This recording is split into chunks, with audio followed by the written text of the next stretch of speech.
Hey everyone, we're working hard to get our first 1,000 subscribers, sign up and you won't regret it. I didn't see it at first. I felt it. That tiny, cold shift in the air that happens when something in your life moves an inch out of place, and your brain pretends it didn't notice because noticing would mean admitting you're not as safe as you thought. Family movie night was supposed to be the easy kind of evening. The kind where nothing important happens and that's the whole point. My parents' house smelled like buttery popcorn and my mom's cinnamon candles she swore weren't too strong. My little niece had already passed out sideways on a pile of blankets. My uncle was half watching, half scrolling on his phone. My brother was cracking dumb jokes under his breath. And there I was, on the couch with my girlfriend, Whitney, tucked into my side like she belonged there. Whitney had been in my life for 2 years. Calm, smart, the kind of person who made a room feel less chaotic just by being in it. She didn't try too hard with my family, which somehow made them like her more. Then there was my cousin, Blake. Blake. Same age as me, grew up like a brother, always the one who knew how to work a room. He could make my mom laugh, my dad relax, and strangers feel like they'd known him for years. He also loved attention the way a bonfire loves oxygen. Usually, it was harmless. That night, he was on the other end of the sectional at first. Joking, narrating scenes, acting like he was hosting his own comedy show. Halfway through the movie, the room dimmed even more as the sun finally dropped. The glare on the TV changed, like the screen became a mirror between bright scenes. My mom had left the curtains open, she always did, like the neighborhood needed to witness her living room decor. The streetlight outside threw this pale rectangle on the rug. I got up, mostly because the light was distracting, and partly because I'd been sitting too long. I'm just gonna close the curtains, I said. Not to anyone in particular. No one answered. The movie had gotten to a tense part. Everyone was quiet. I stepped behind the couch, and that's when it happened. The TV flashed a dark scene for a split second, one of those cinematic moments where the screen goes almost black. And in that brief reflection, I saw them. Blake was leaning in too close to Whitney. Not just talking close. Not the room's loud, close. His face was angled toward her ear, his shoulder almost touching her chest. His arm was positioned like it was behind her, not on the back of the couch where it should have been. Whitney's posture was rigid. Like someone holding themselves still so they don't escalate something. I stopped mid-step. My hand was still reaching toward the curtain. My body reacted before my mind did. Heat rushed to my face. My stomach dropped like I'd missed a step on stairs. I turned around fast. They were already apart. Blake was leaning back, holding a soda like nothing happened. Whitney's eyes snapped to the TV, locked in place, too focused, like someone trying to look innocent by force. The movie kept playing. My family kept watching. Nobody noticed the millisecond my world had tilted. I just stood there with my hand on the curtain, suddenly aware of how loud my heartbeat was. Blake looked over at me and smirked. Not a guilty smirk. Not a nervous one. A confident one. Like he'd just won some tiny game. Whitney didn't look at me at all. I closed the curtains, but my hands were clumsy. I could feel my pulse in my fingertips. When I sat back down, Whitney scooted a little closer to me, which should have reassured me. Instead it felt calculated. Like a move to fix a perception. I watched the movie for another 10 minutes without absorbing a single second of it. My eyes kept flicking to the TV, not for the film, but for reflections. Dark scenes. Quick flashes. Anything that might show what was happening behind me. And I hated myself for doing it. Because the moment you start watching your own life like security footage, something's already broken. Blake kept talking. Whispering jokes. Leaning over people. Performing. Every once in a while he'd glance down the couch toward Whitney, like checking if she was still within reach.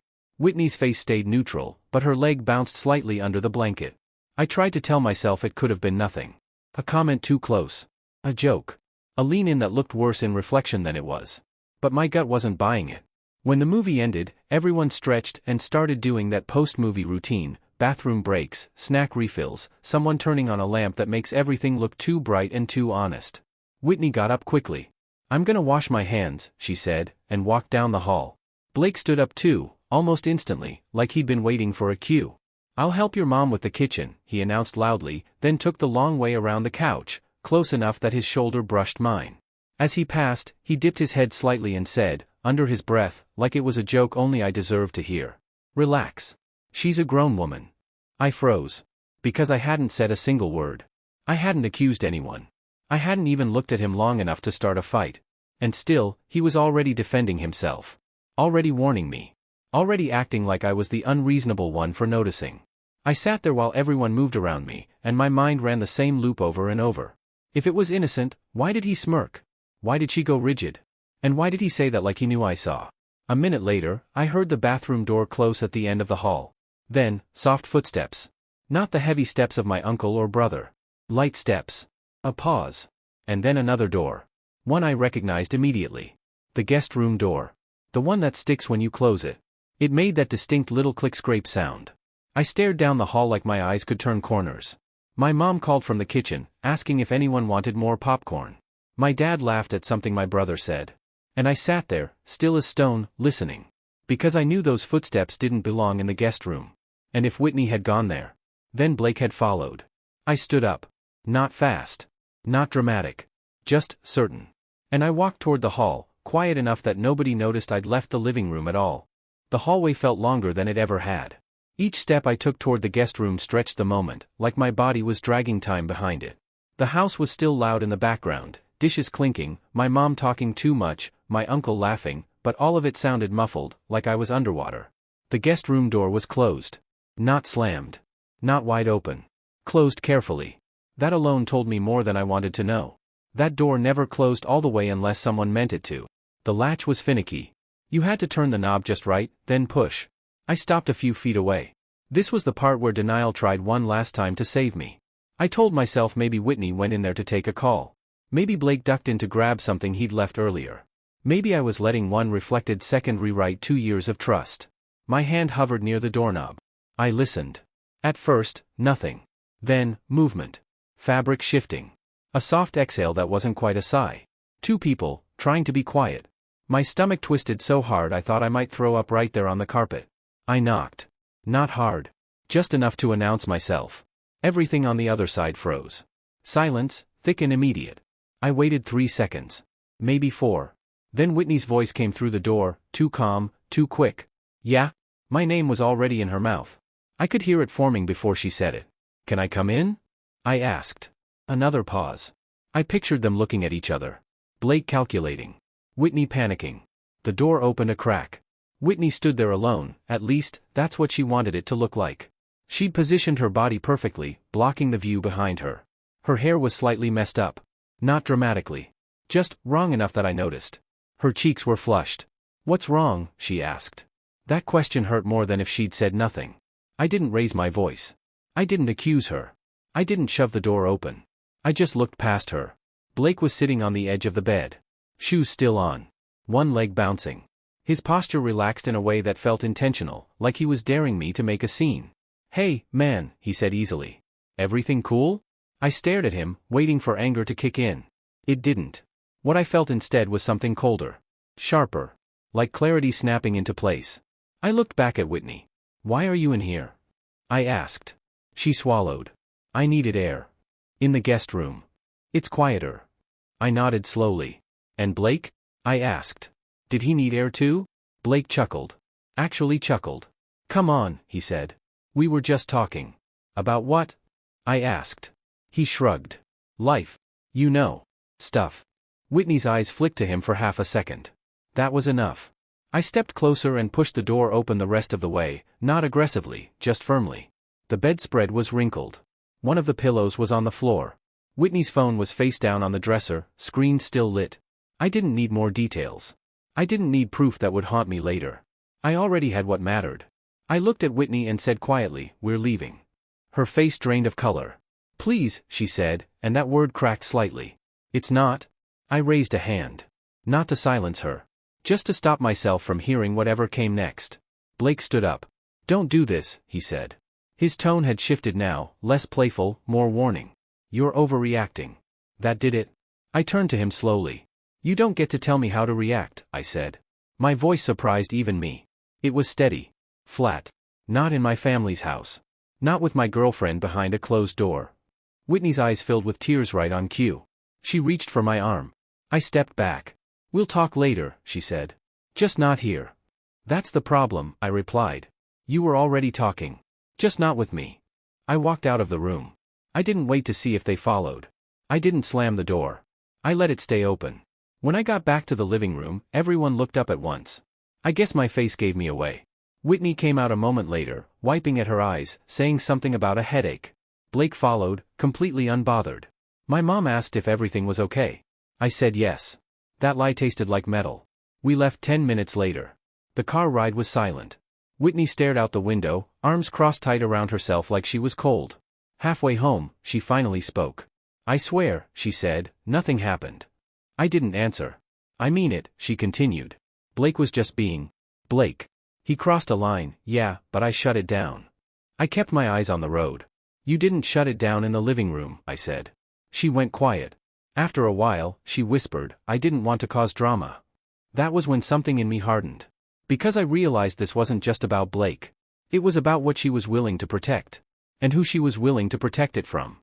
When we got home, I told her I needed space. She cried. Apologized. Promised transparency. Swore she'd cut contact with him. I listened. I nodded. I even hugged her. But inside, I'd already made a decision. I wasn't going to confront Blake. I wasn't going to warn my family. I wasn't going to explode. I was going to watch. Because Blake didn't make mistakes. He made patterns. And if I was patient enough, he'd reveal exactly how far this went. What I didn't know yet, what I couldn't possibly know, was that Blake hadn't just crossed a line with Whitney. He'd crossed it before. And he'd left a trail. One that was about to come straight back to me. I didn't change anything at first. That was the hardest part. From the outside, our life kept moving like it always had. Whitney stayed over. We cooked dinner. We talked about work, about errands, about nothing. She laughed a little louder than usual, touched my arm more often, tried to anchor herself to me like proximity could erase memory. I let her. Not because I believed her, but because I needed the truth to surface on its own. People who cross lines rarely stop at one. They just get better at hiding. Or worse, they get careless. Blake, on the other hand, didn't hide at all. 2 days after movie night, he sent me a text. "All good?" Didn't mean to make things weird. That was it. No apology. No explanation. Just plausible deniability wrapped in friendliness. I didn't respond. Later that night, Whitney's phone buzzed while she was in the shower. It was face up on the counter. I wasn't trying to snoop. I hadn't even moved toward it. But the name lit up the screen. Blake. No message preview. Just a missed call. I stared at it until the screen went dark. When Whitney came out, towel wrapped tight around her, she reached for her phone a little too quickly. "Who was it?" I asked casually. She froze for half a second. Then, "Oh, just a work thing." I nodded. Filed it away. That night, after she fell asleep, I lay awake staring at the ceiling, replaying every interaction I'd ever had with Blake. Every time he dated someone new. How fast things moved. How fast they ended. How the breakups were always mutual, always vague, always left people looking shaken but unwilling to explain why. I thought about my cousin's ex, Megan. She'd been part of our family for almost 3 years. Then suddenly she was gone. No big fight. No cheating scandal. Just a quiet exit and a strained smile whenever her name came up. I hadn't spoken to her since the breakup. Until I did. I didn't plan it. I just found myself scrolling through my contacts one afternoon, thumb hovering over her name like it had a mind of its own. I texted her. "Hey. This is random, but I hope you're doing well." She replied an hour later. "Hey. Yeah. I'm okay. What's up?" I stared at the message longer than necessary, then typed. "Can I ask you something?" "About Blake." 3 dots appeared almost instantly. Then disappeared. Then reappeared. "I was wondering when you'd reach out," she finally wrote. My chest tightened. We met for coffee the next day. Neutral place. Public. The kind of spot where people feel safer telling the truth. Megan looked different. Not bad, just lighter. Like someone who'd put down a heavy bag and was still adjusting to walking without it. She didn't smile much. "I'm not trying to stir anything up," she said immediately. I stayed quiet for a reason. "I know," I said. "I wouldn't ask if I didn't need to." She studied my face. "Did he do it again?" she asked. That word, again, landed like a punch. "He crossed a line with my girlfriend," I said carefully. "I just need to know if I'm imagining patterns that aren't there." Megan laughed once. Short. Bitter. "You're not," she said. "You're late." She told me everything. How Blake flirted constantly but always had an excuse. How he blurred boundaries and then accused her of being insecure when she noticed. How he had a way of isolating moments, private conversations, shared jokes, quiet spaces, until she felt crazy for questioning them. "He never touched anyone in front of me," she said. That was the trick. Everything happened in reflections. In pauses.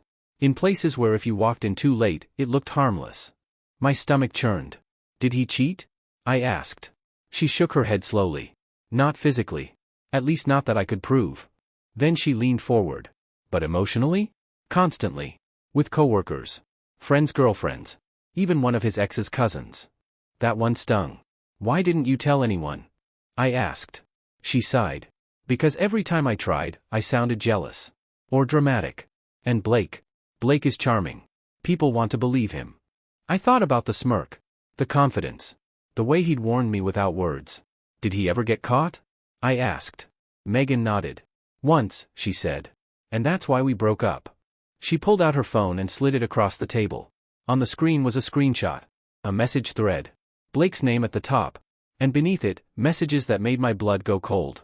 He wasn't flirting. He was recruiting. He'd been telling someone Megan knew, that he and Whitney had a complicated thing, that I wasn't really present, that Whitney needed someone who understood her. My hands clenched under the table. That person, Megan said quietly, wasn't interested. But I was. She looked me straight in the eyes. And I saved everything. When I got home, Whitney was in the kitchen, humming softly while chopping vegetables. She looked up and smiled. That same calm, reassuring smile that had made me trust her in the first place. I smiled back. And for the first time, I knew exactly what I was going to do. Because Blake didn't just create chaos. He documented it. And if he thought I was going to explode or confront him or beg for honesty, he'd underestimated me. What he didn't know yet was that the next family gathering was already scheduled. A birthday dinner. Everyone would be there. And this time, the reflection wouldn't be on a TV screen. It would be right in front of them. The birthday dinner was on a Saturday. My uncle's house this time. Bigger place. Long dining table. Too many people to hide in corners. Blake loved these events. He always arrived early, helped with drinks, worked the room like he was running for office. Everyone expected him to be loud, charming, effortless. No one expected him to be exposed. Whitney came with me. That was her idea. I want things to feel normal, she said while getting ready. I don't want your family thinking there's tension. I agreed. Not because I believed her, but because normal was exactly what I needed. I watched her carefully that night. The way she positioned herself near me. The way her laughter turned brittle whenever Blake entered the room. The way her phone stayed face down on the table all evening. Blake didn't look nervous. If anything, he looked pleased. Confident. He hugged Whitney just a beat longer than necessary when we arrived, his hand lingering at her back like a reminder. I caught his eye. He smiled. Dinner went smoothly. Stories. Wine. My aunt complaining about work. My dad arguing about sports with my brother. Then dessert. Plates were cleared. Glasses refilled. That was when I stood up. I've got something I want to say, I announced. The room quieted. Whitney stiffened. Blake leaned back in his chair, curious. I didn't plan a speech, I said. But something happened recently that made me realize how easy it is to miss things when you're not looking directly at them. I reached into my pocket and pulled out my phone. I caught something by accident, I continued. A reflection. A moment that didn't make sense until I stopped pretending it didn't matter. Blake's smile tightened. I turned my phone screen toward the table and connected it to the TV. Megan's screenshots appeared, messages from Blake. Flotation. Manipulation. The lies. A hush fell over the room. Blake's face went pale. I didn't raise my voice. I didn't embellish. I didn't want to believe it, I said. So I checked. And I learned this wasn't new. I scrolled. More messages. Different women. Same patterns. Whitney's name appeared. The room exhaled sharply. Whitney stood up abruptly. That's not, she started. I held up a hand. I didn't say you cheated, I said. But you let him cross lines. Over and over. And you lied to me about it. She stared at the floor. Blake stood up then, anger flashing across his face. You're twisting things, he said. These are private messages. Taken out of context. Then explain the context, I replied calmly. Explain why you told someone I was emotionally unavailable while you were leaning into my girlfriend in my parents' house. Silence. My aunt looked horrified. My uncle stared at Blake like he didn't recognize him. My mom's hand flew to her mouth. Blake tried to laugh it off, but the sound cracked. This is a misunderstanding, he said weakly. No, Megan's voice said from the doorway. Everyone turned. She stepped into the room, calm and composed. It's a pattern, she said. And I'm done protecting it. Blake looked like he'd been slapped. Megan laid it all out, how he blurred lines, played people against each other, thrived on secrecy. By the time she finished, no one was defending him. Whitney was crying quietly. I looked at her one last time. You had every chance to be honest, I said. You chose comfort instead. She didn't argue. I walked out of that house lighter than I'd felt in weeks. Blake didn't follow. He didn't text. He didn't apologize. Because people like him don't feel remorse, they feel exposed. Whitney moved out 2 days later. As for Blake, the family dynamic shifted overnight. Invitations changed. Conversations cooled. The charm stopped working once people saw the pattern behind it. Months later, Megan thanked me for speaking up. I told her the truth. I didn't do it for revenge, I said. I did it because reflections don't lie. People do. And now, when I close curtains at night, I don't watch the TV for what's behind me. Because I already know. The truth doesn't hide forever. It just waits for the light to hit it at the right angle.